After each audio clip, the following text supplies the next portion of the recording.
This video is brought to you by A-Main Hobbies. Click the links in the description below.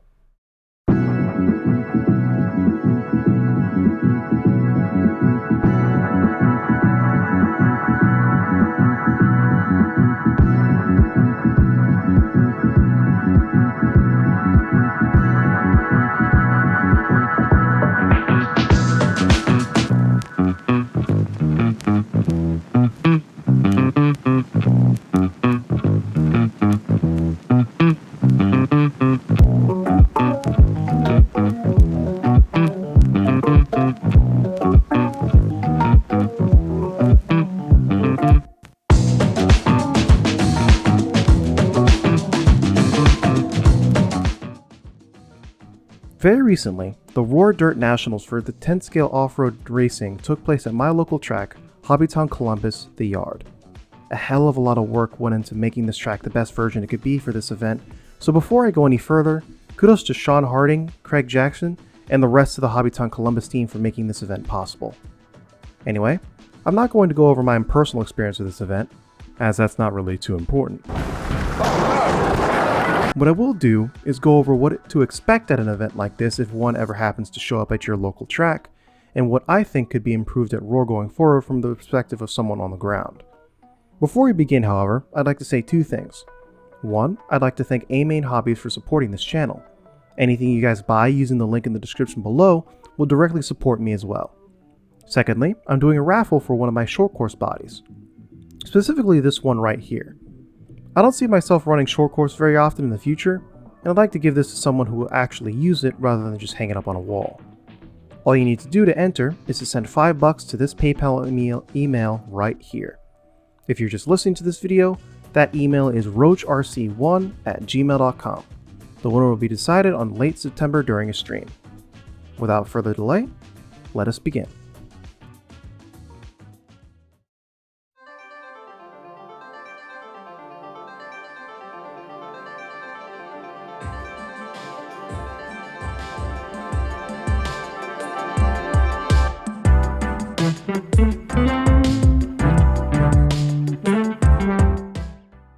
The way Roar events usually take place is over the course of about 5 days.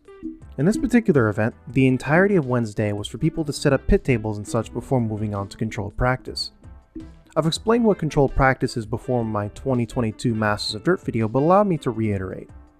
During controlled practice, a group of drivers, usually about 10, are allowed into the driver's stand and are given 5 minutes of practice on the track, after which they are given time to put their cars down and go out and marshal for the next group of drivers. Rinse and repeat this for as long as you like, or in this case until about 8 p.m. This is also to give people time to get used to the track and its intricacies. The next day, Thursday, they began with what are basically shakedown sessions, where instead of 5 minutes on the track, you get 2 minutes to sort of get warmed up. After which we had a driver's meeting where all the rules were talked about and such, and after that we would have seeding rounds. Seeding rounds went a little something like this.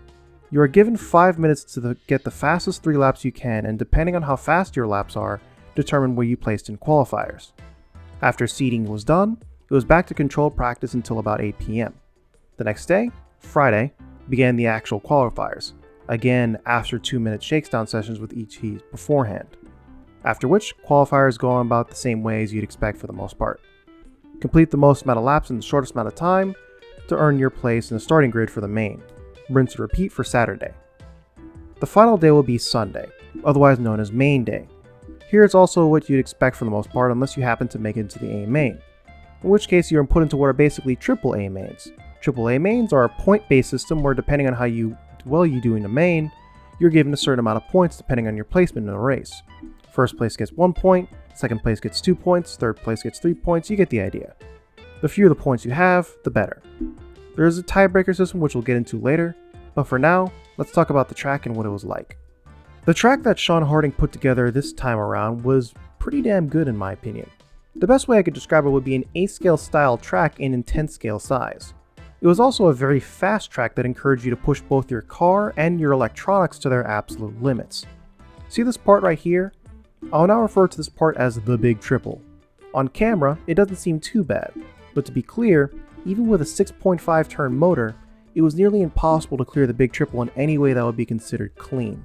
unless you're running a lot of timing on both your ESC and mechanical timing on your motor, and unless you had a perfect run-up on the perfect line, you weren't going to be making that triple with any level of consistency. I did try many times over the course of the weekend, but only towards the end did I have any real success in 2-wheel-drive mod buggy. I imagine it would be much easier to do this triple with a mod 4-wheel-drive buggy, or even a stadium truck with a proper setup, but to be honest I did not have that setup, nor did I have the slipper pads. For the rest of the track, well, there has always been sort of a negative connotation to a lot of modern 10-scale off-road tracks for being far too smooth and simple. This was not the case with this particular track. Even the smoothest parts of the track were making the different parts of your suspension work overtime.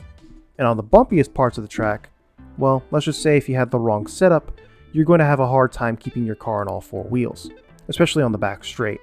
The other thing that got people really thinking was the choice of tires for each team, specifically the J Concepts team.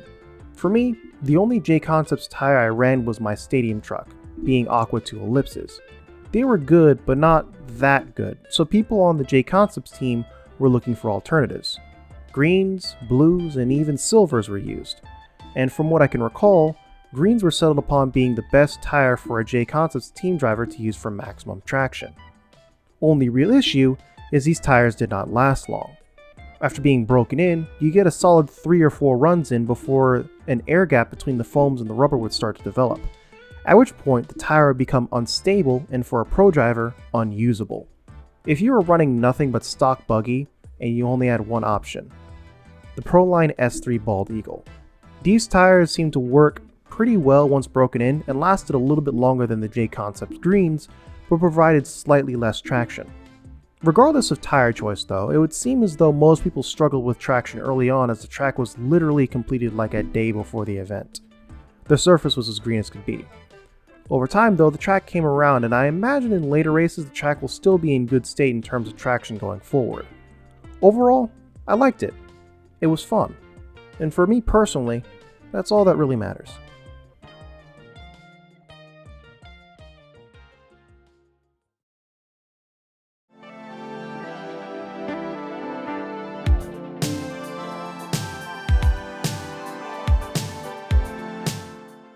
It was at this point where I want to go over the Roar under leadership and what it was like and how they conducted themselves in the eyes of someone who doesn't really go to too many Roar races. From my own personal experience, it was nice having a structure to everything.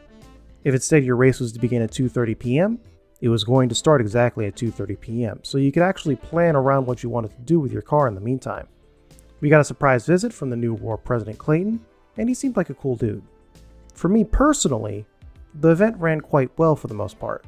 However, I'm very aware that at the end, this wasn't the case for everyone involved, especially for the stock class, and even more so if your name is Kyle Go.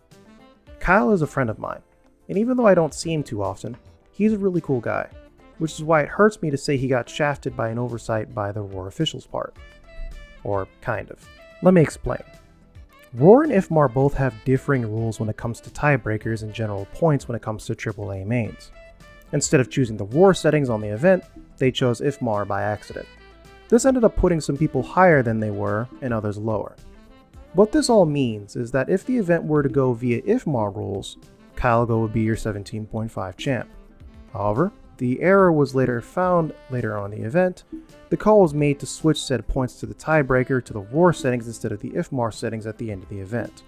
This led to Doug Laherviere being crowned champ after the winners had been announced with the IFMAR rules. Regardless of my own opinion what I would or wouldn't have done, it is commendable for Roar to actually own up and even acknowledge the mistake they made and rectify it. Still, it just kinda sucks that it happened in the first place. However, I will say that people going on Facebook and saying that this issue was 1 step forward and 3 steps back are probably just getting on the Roar hate train for the likes. They have made strides to make their events worth something, and to say that misclick ruins it all seems like bait to me. Now then, what are some things I'd like to see from Roar in the future? Well, if I'm honest, I didn't really fit into the National Ready driver with all the practice I was able to get in before the event even so. This and a few other situations has led to few people to want to go with the idea of having something called a B Nationals, in order to sort of push the idea of having to qualify for the Nationals at all.